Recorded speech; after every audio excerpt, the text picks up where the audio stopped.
Hiya, Barbie. Hi, Barbie. Oh, hi, Frida. Wait, I thought you were Barbie. I'm a Frida Barbie. Oh, cool. So, I used to have a big container of Barbies growing up. I don't know where they went. I guess I got rid of them, and that's sad, right? That's sad. But, a few years ago, these inspirational Barbies came out. This is Frida Kahlo. I think I've mentioned this before. I have a lot of Frida stuff because people gift me them. They kind of think of me when they see Frida, and I like that. Anyway, my mom got me this Frida. There she is. Whee! So my mom got me this, and I still have it in the box because it's just, I don't know, I just like it in the box, and she sits up on my bookshelf, and she watches us. She watches me. She watches all of us. So, as you can guess, this is a Barbie movie review, and there's gonna be spoilers, so please don't blame me if you watch this and and the movie gets spoiled for you. That's not my fault, because look, I'm about to put a sign up in this video that tells you.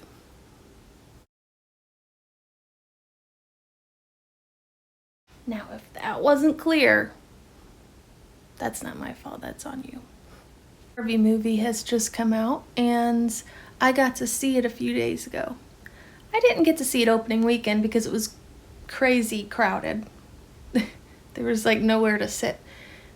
So I didn't get to reserve a seat for that one, but that's okay. I still got to see it. In fact, I saw it with my whole family. I hear the cat underneath my door scratching to get in. All right, come on, Oscar. Come on in.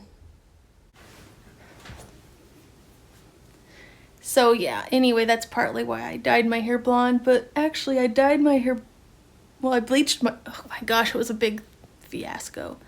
I had to take out a lot of the brown dye, I had to bleach it, then I had to I did a rose gold on the ends. You can't really tell in this camera, but it's kind of a pinkish blonde, and then the roots are a dark ashy blonde.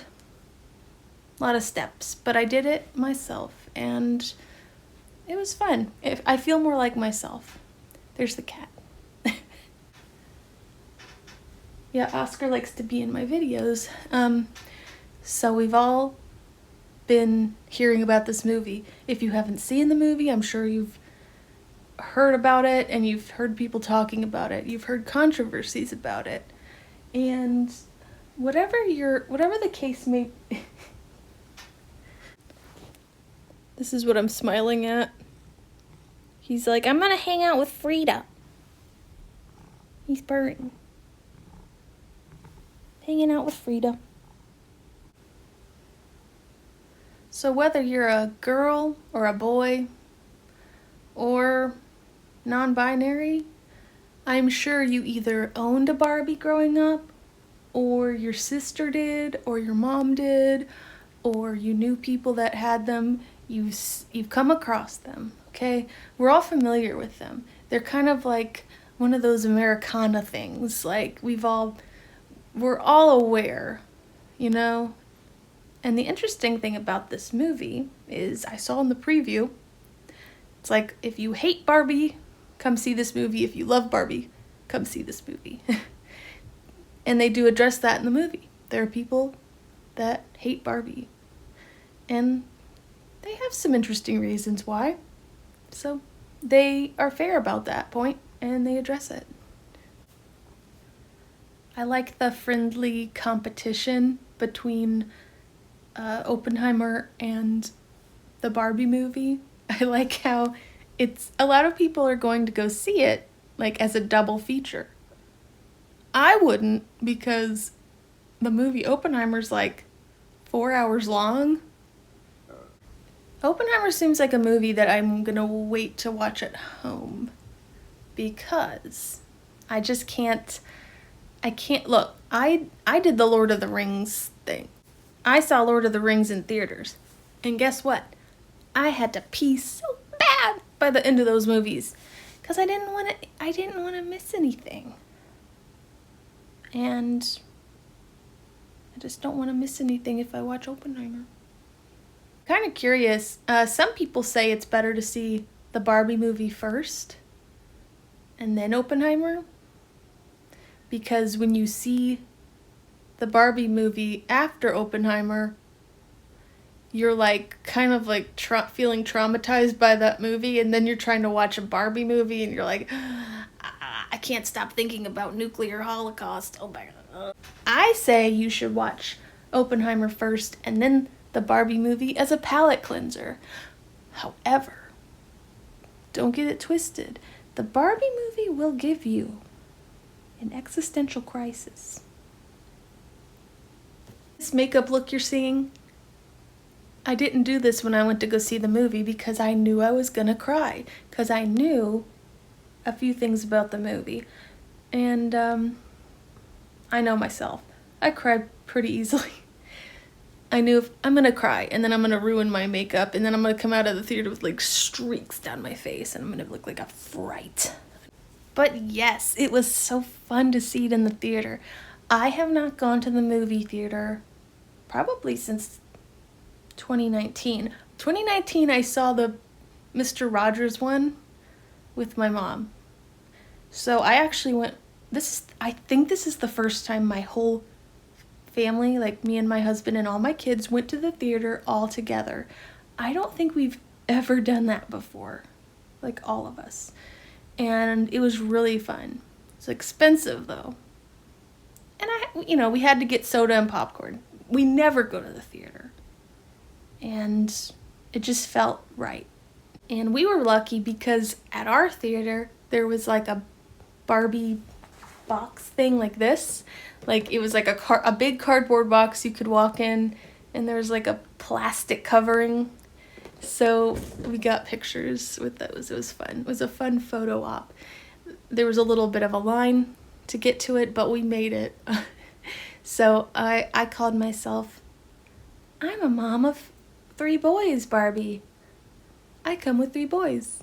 And my husband was, not another day, Ken, because he's just being driven crazy out in the real world. He's not like me living in Barbie land. If you have the means, as Ferris Bueller once said, if you have the means, I highly recommend going to the theater and watching it there with other people. It is so choice. And you know what I also loved? I loved how so many people around me, mostly women, they were wearing bright pink skirts, dresses. Everywhere I looked, there was pink. I saw some guys wearing pink too. My husband would have. He doesn't own anything pink. I have one pink t-shirt. I actually have a lot of pink clothes that are sweaters. Like, I couldn't really find anything to wear. It's like 1 billion degrees outside. It was just so much fun to see men and women wearing pink everywhere you go, and they're having fun. And I saw a guy with pink hair. It was just like, it kind of reminded me of my experience seeing Lord of the Rings. A lot of people dressed up. I dressed up. I dressed up as an elf for the 2nd and 3rd movies. And I saw the premieres, and everywhere we looked, there were elves.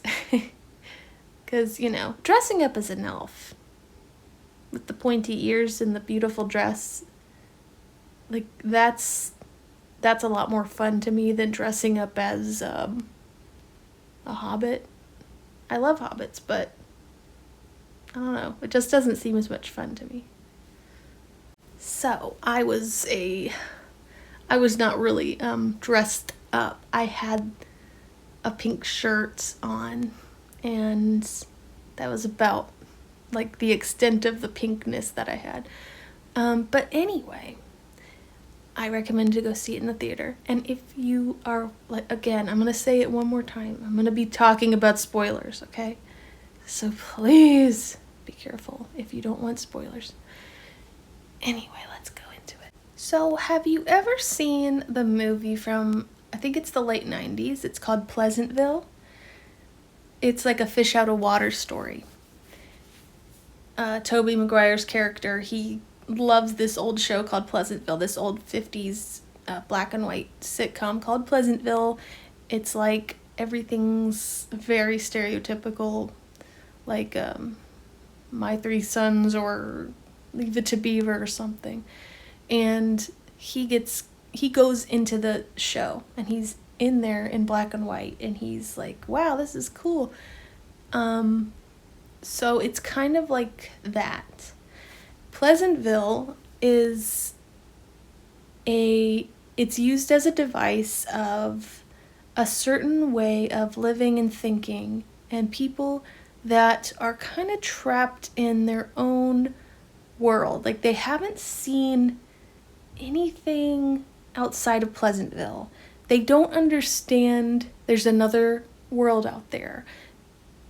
They think Pleasantville is like the pinnacle of humanity or something, or society. So in the Barbie movie, that would be Barbie Land. And there is a Barbie Land where all the Barbies and Kens live. And there's a Midge, there's an Alan, there's some Skippers, there's some discontinued Barbies, there's a weird Barbie who represents all the Barbies that we all had, where we, cut their hair, drew on them and stuff. In fact, I think this Halloween I would go as a weird Barbie if I'm gonna do anything. Anyway, so in Pleasantville, there's the real world and then there's Pleasantville. That's how you can think of it. In this movie, there's the real world and then there's Barbie Land, Barbie World. And in Barbie World, all the Barbies are, it's like a matriarchy. I mean, it is. Because the Barbies are in charge of everything. There's a president, there's astronauts, there's mermaids, there's dentists, construction workers. Like, everything has extreme feminine energy. All the Barbies have careers that mean something. You may ask yourself, well, what about the Kens? The Kens are there too. And the Kens, they have jobs, but they're not so important. Like our main character, Ken, played by Ryan Gosling, his job is beach. Yeah, he's not even a lifeguard. He's beach Ken. So he's like, I'm the only one who knows how to beach. That's my job, is beach. So that's his job. And, okay, he's obsessed with Barbie. All the Kens, they support their Barbies that they come with, and they love them, and they support them. And at the end of every night, all the Barbies have a girls' night, they have a party, they have a dance party. The Kens are invited, but then the Kens have to get out of there. In fact, one of the lines in the movie, Ken comes up to Barbie and he says, hey, we're boyfriend and girlfriend. Maybe I should come and, stay the night. And she's like, why? He's like, because we're boyfriend and girlfriend. I mean, and she's like, but what would we do together? And he's like, I don't know, but, and then she says something like, but I don't want you here. Like, she doesn't have any worries about hurting his feelings. In the real world, a lot of women worry about hurting feelings. I think that's the point. And we try to, let him down gently, but in this case, she's like, I don't want you here, Ken. Every night's girls' night. See ya. Also, the Kens in this world, they don't have anywhere to live. No one knows where they go at night. The Barbies all have a dream house, and they all live, they have a wonderful dream house, and they don't have any Kens living in those dream houses. Because of the way Ken and all the Kens are treated as kind of like props for Barbie or decoration or just only there for Barbie. I mean, that's the tagline for the movie. Barbie's everything. Ken is just Ken, That makes a lot of people uncomfortable to see that. And it doesn't seem fair, right?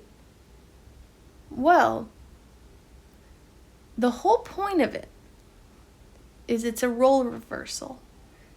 It is like a bizarro world. It's like opposite of our patriarchy that we live in. I know some people cringe when they hear that, like patriarchy. But it is, right? I mean, we do live in a world where men get paid more. You could say, well, women choose jobs that, they're not going to get paid as much. No, women choose important jobs like teacher and nurse, and they don't get paid as much because they're women doing it. If there were more men doing teaching jobs and nursing jobs, they'd get paid more. It's like it's a lowly profession to be a cook or to, be a homemaker that cooks dinner every night. But if you're a chef, you get paid more. And historically, it was men who were the chefs who, that was regarded as a prestigious thing to be a chef. So that's what you got to think about. That the director of this movie, Greta Gerwig, she's trying to make a point that this is a world of a matriarchy. We live in a patriarchy. Some countries, women have more rights than others, but at the end of the day, you have to admit, it's taking a lot longer for women to get to where they are. And you can thank feminists for the fundamentalist Christians, a lot of, even just, run-of-the-mill Christian people, they hate this movie. They hate the Barbie movie because they say it is filled with man-haters. And it's not just men saying this. There's a lot of women that say it. A lot of women are like, I don't like that movie. They're so mean to the men in that movie. It's not nice, and I'm not gonna see it. Although I will say, I was on Fundy Snark Uncensored, and for some reason there's this trend of fundies, these influencers, these Christian influencers, they're going to see the Barbie movie. In fact, they're dressing up in pink and everything, and they're going to hate on it, and they're going to hate on it and then give a review on their channel or whatever. And I think they're doing it because they know it'll get views. But it's so bizarre to think about. They're going to pay for tickets to see a movie they've already made up their mind about. And they're even dressing up. I think some people would agree with me. I think a lot of these women, not so much the men, I think a lot of the Christian women in this situation, they want to see the movie, and it's like their excuse to go see it. That's what I think. Cause come on, why would they go to see a movie they've already made up their mind they're gonna hate? I think they want to see it. Oh, I should mention the Sound of Freedom movie. Okay, I'm not gonna get into all that. I have very strong opinions about it and the people starring in it, but it's interesting. It's like you've got Oppenheimer and Barbie over here, like friendly competition, like Barbieheimer and the Peaky Blinders guy, Cillian Murphy, who plays the guy Oppenheimer. He's like, hey, if you want me to be the next Ken in the next Barbie movie, send me a script. And they're both of those movies are doing well, and they're all they're kind of making a thing out of it, like this double feature thing you can go do. And then you've got over here, you've got Sound of Freedom. Barbie and the Sound of Freedom people, they're like, We hate you, Barbie. We hate that Barbie movie. It's demonic. Why don't you want to see our movie? Does that mean you hate children, Barbie? Does that mean, are you a parent? Do you even know, like, what's going on in the world? You just don't care. You'd rather go have fun. You'd rather go to the movies to have fun. You don't care about children and real life issues, Barbie, do you? Meanwhile, Barbie and Oppenheimer, they're over here, and they give him the Don Draper. They say, I don't think about you at all. Remember that scene? In the elevator? He's like, I feel sorry for you, Don Draper. I don't think about you at all. Like, ouch. That's my, I'm imagining all this, of course, but it's kind of what I think. Anyway, in the movie, everything's going along just as it always has in Barbie Land. Everything's the best day ever. Everyone's having a good time. Everything's perfect. Barbie's hair is never out of place. Her Margot Robbie, oh my gosh, she's so gorgeous in this one. And I mean, she's gorgeous in every movie, but she looks like a Barbie. I don't know anyone else who could have played that part of stereotypical Barbie. That's what she's called, by the way, in the movie. She's just the stereotypical Barbie. When you think of a Barbie, that's her. So anyway, she's having her dance party, and like every night they have a dance party and everything's the same, but then all of a sudden she has a thought come across her mind and she goes, do you guys ever think about dying? As she's dancing, and everything stops. It's like record scratch. And everyone's like, why would you say that? And that's when Barbie makes this face. She just kind of smiles like, oh, I meant, I am dying to dance some more on this wonderful day that we're having. Also, look how expressive. Yeah, Margot Robbie, very expressive, has a lot of range. And gorgeous. And she's only 33 years old. And she's Australian and she can do any accent. So it's a domino effect. After Barbie thinks this very strange thought she's never thought before about, like, wait, what happens when we die? She has a very crazy morning the next day. She wakes up and her toast is burnt.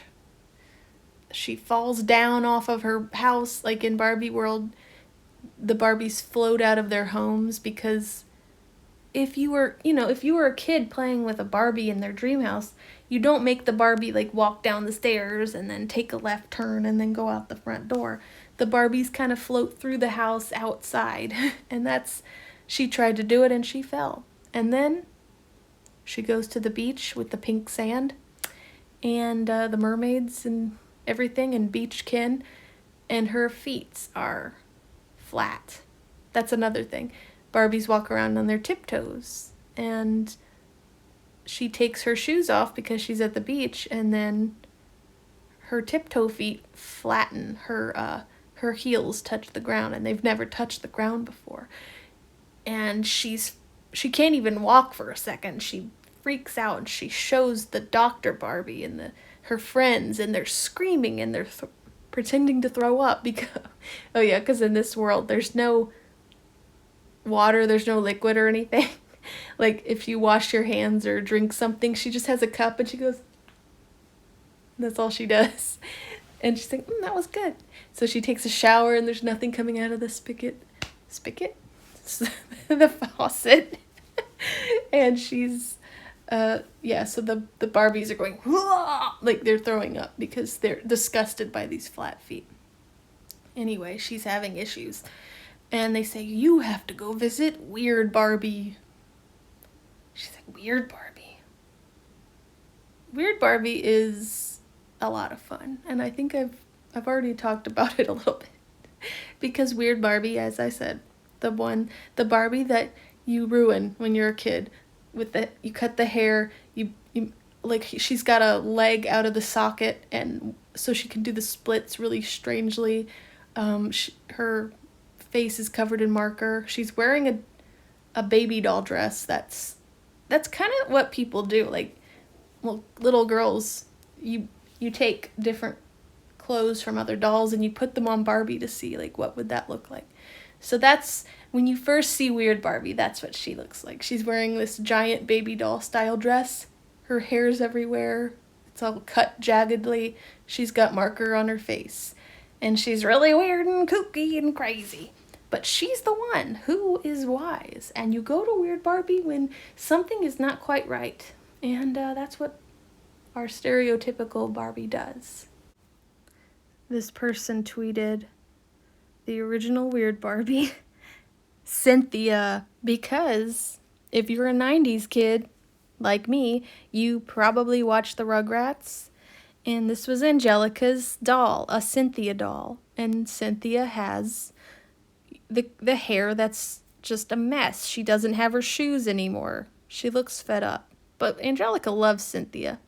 That's the thing, when you love a stuffed animal or a doll, they start to look very ragged and they fall apart later, like the Velveteen Rabbit idea.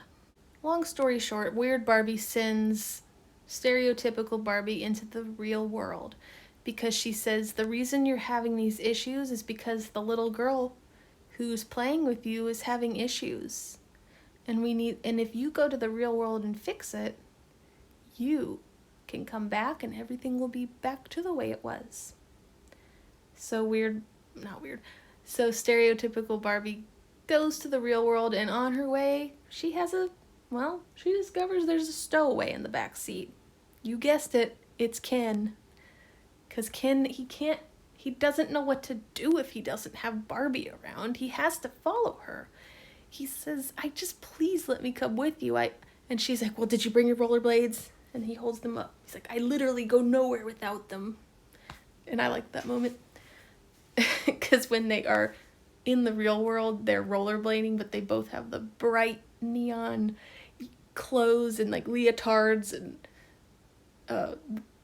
I love the rollerblades are like neon yellow with pink laces, and they've got visors, and Barbie's got her big wild blonde hair, Ken's got his bleached hair. They're rollerblading down the sidewalk, and some people are looking like, what the? And a lot of people are like, oh, I like it, nice. In fact, I think they're gay men walking by Ken, and they're like, very nice. And Ken's like, everyone loves us. Everyone loves looking at us, and they love me, and I'm being noticed, and Ken's having a blast. Barbie's not. She's like, how come people are looking at us like this? Why are they... I don't understand. Why is everyone doing... why don't people, smile at us? Because she's noticing all the people either ogling her or judging her. Ken doesn't notice that. He's just like, people are paying attention to me even though I'm sitting next to this beautiful Barbie. Well, skating next to this beautiful Barbie. I also like the moment where she's like, we have to figure out what to do. Oh, look, construction workers. We need some feminine energy right now because in, Barbie world, all the construction workers are Barbies. They're women. So she goes up to them and they're saying horrible things to her. And she's just shocked and I can't believe that. Why would those people say that to us? She's never experienced that. She's like, I've never had people look at me like that and say mean, really gross, inappropriate things about me. And point things out about me. I've never had that happen before. Again, it's all about role reversal. It's all about Barbie Land is Bizarro world. So, I'm not going to tell you everything that happens. I'm not going to go through the whole movie. But the thing about it is, Barbie finds out that it's not a little girl that needs her help. It is a mother of a teenage daughter. This mother needs help. This mother is the one who loves Barbie and is having trouble. She's the one having thoughts of death and depression, and she's depressed, she's crying. As Ken is exploring the real world, he loves it. people are showing him so much respect. They come up to him and they say, "Do you have the time, sir?" And he goes, "You called me sir? You asked me if I know the time?" Like, he's finding that in this world that is a patriarchy, he loves it. It's great for him.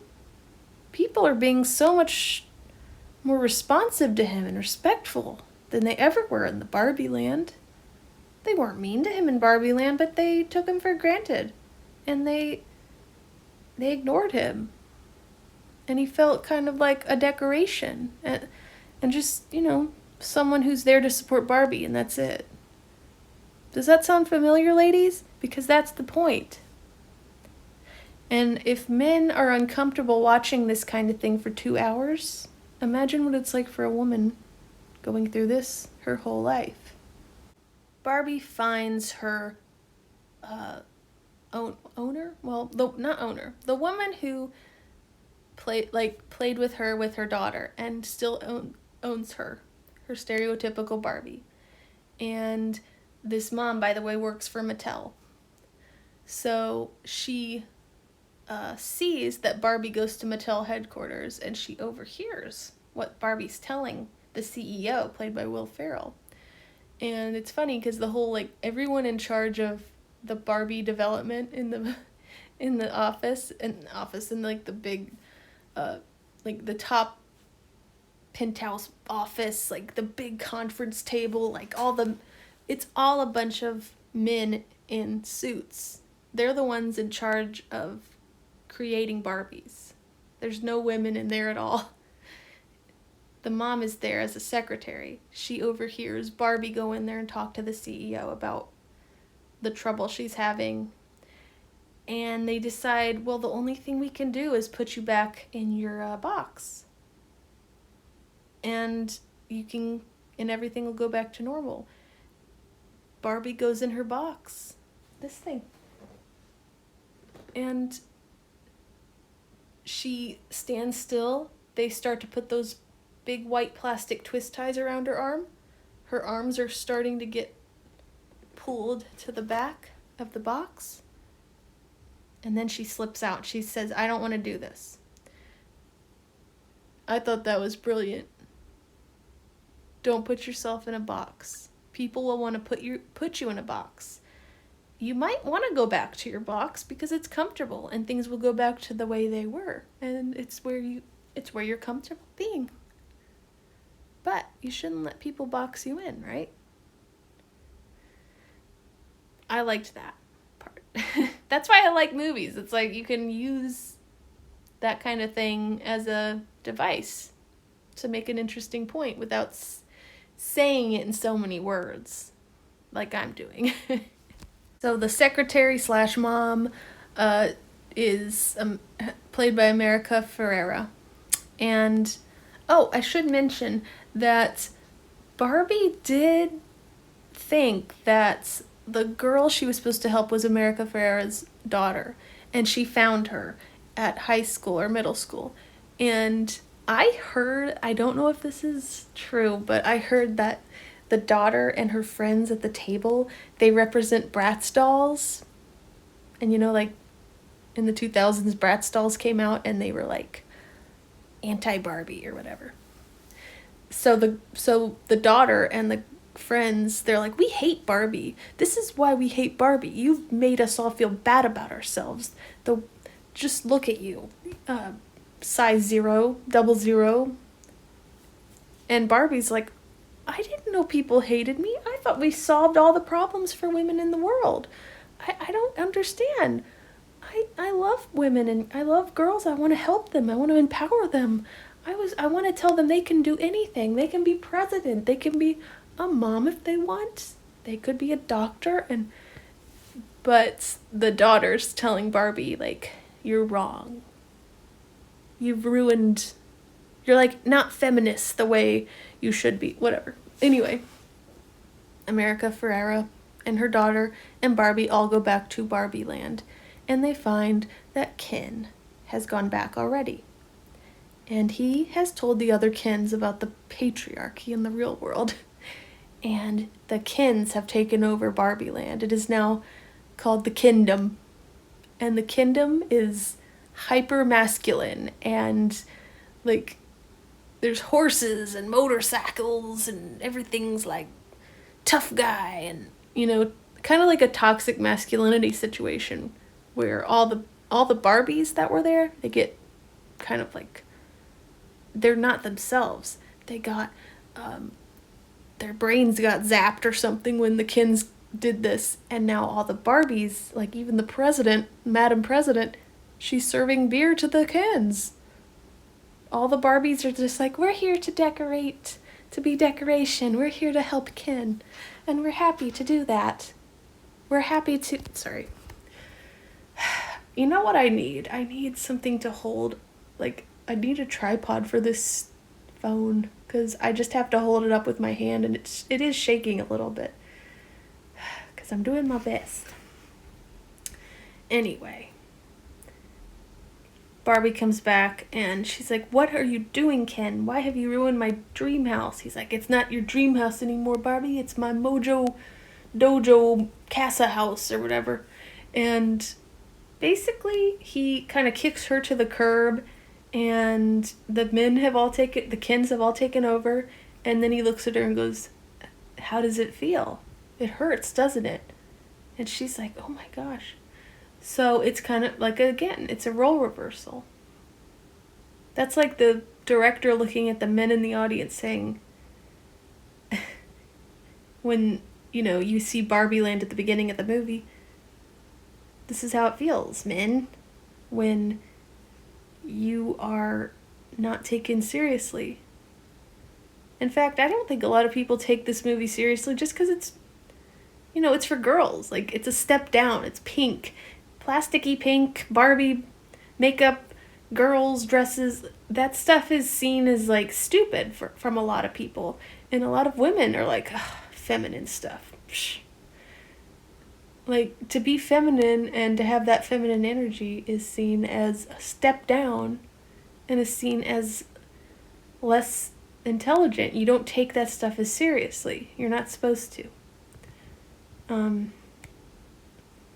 I saw something where it's like if a little girl dresses like a tomboy and she's in, jeans and she's tough and she doesn't wear makeup and she skateboards and whatever, like does sports, that is seen as a step up because that's more masculine stuff. But if a boy wants to wear a dress, or if a boy likes Disney princesses and the color pink and he wants to do makeup, that's seen as a step down. That's something our society does. We look at feminine things as a step down. So stereotypical Barbie, she goes back to Weird Barbie's house, and that's where you've got all the discontinued Barbies, like the one with a TV in her back, the earring magic Ken, who's coded to be gay, I think. There's Alan. Oh my gosh, Alan is so funny. Michael Cera, he plays Alan. So Alan is Ken's buddy. He only shows up he's a real doll that showed up in the 60s. And there was only one Alan, and he had just one outfit. It was a very strange, like, rainbow button down with very short shorts. And all it says about Alan is he's Ken's buddy. He can wear Ken's clothes. He can fit into them. That's all you know about Alan. So in Barbie Land, you've got, like, tons of Barbies and Kens, but you also have you've got, like, Midge, who's pregnant, and she was discontinued, and then you've got, like, some skippers in there. You've got, I don't know. And then obviously you got the weird Barbie living in the weird house with the discontinued dolls, and so stereotypical Barbie goes there, and she's like, I'm not good at anything. I'm not pretty. I'm not president. I'm not this. I'm not that. I can't do anything. I don't know what my purpose is. What's my purpose? So something that's made me cry was that part. And also, America Ferrera is there with her daughter, and she is trying to soothe Barbie, and then that's when she goes into her speech that starts out, "It's impossible to be a woman." And she goes on about the double standards, and the speech she gives, I think you should just either find it or read it, but she's angry while she's saying it. And if you're a woman, or if you're, someone who's kind of been cast aside, I guess, just like the discontinued dolls or the weird dolls, like if you're part of the gay community, or if you're considered weird, it's frustrating. It's frustrating to be yourself and to find a place to fit in. And Billie Eilish wrote a song for the movie called like "What Was I Made For?" and it's a really pretty sad song. So that's the part of the movie that I think a lot of us cried, and I did too. And that's why I didn't do my makeup like this, because I knew I was gonna cry at one point. I didn't want to mess up my makeup because I didn't want to come out of the theater, like I said, looking haggard. To end this whole like review video, I think it was really brilliant how they ended it, because they said the Barbies all were able to snap out of it. They had to deprogram them, and then what they did was they changed things around and they put things back to normal for the Kens. But then they decided that the Barbies decided, like, "We're sorry, Kens, that we did this to you before. Like, we took you for granted. We were all in charge and you guys didn't even have a place to live. And that wasn't fair." So what they do is they make everything equal in Barbie Land. And that's what hopefully can happen in the real world. Oh, there's one other part that I really liked. I don't know why I didn't mention it. When Barbie's trying to run out of the Mattel building, running away from the CEO and stuff, before America Ferrera's character rescues her, she comes across a room that's kind of it's a very strange room. It looks like a kitchen, like a kitchen in a nice cozy house, and there's this little grandmotherly lady sitting there, played by Rhea Perlman. And Rhea Perlman. And later you discover that's the creator. Barbie gets to talk with the creator of Barbie, Ruth Handler. Ruth Handler created Barbie, and she named Barbie after her daughter Barbara. She named her son, she named Ken after her son Kenneth, which is funny. So that was really cool. And someone else pointed out, a lot of Christians, they miss this whole point of the movie. Barbie is meeting her creator at one point because she doesn't know who she is anymore. And her creator, Ruth, holds Barbie's hands and says, I can't tell you who to be. I want you to discover who you are, because that's what mothers like me are hoping for our daughters, our children, our sons.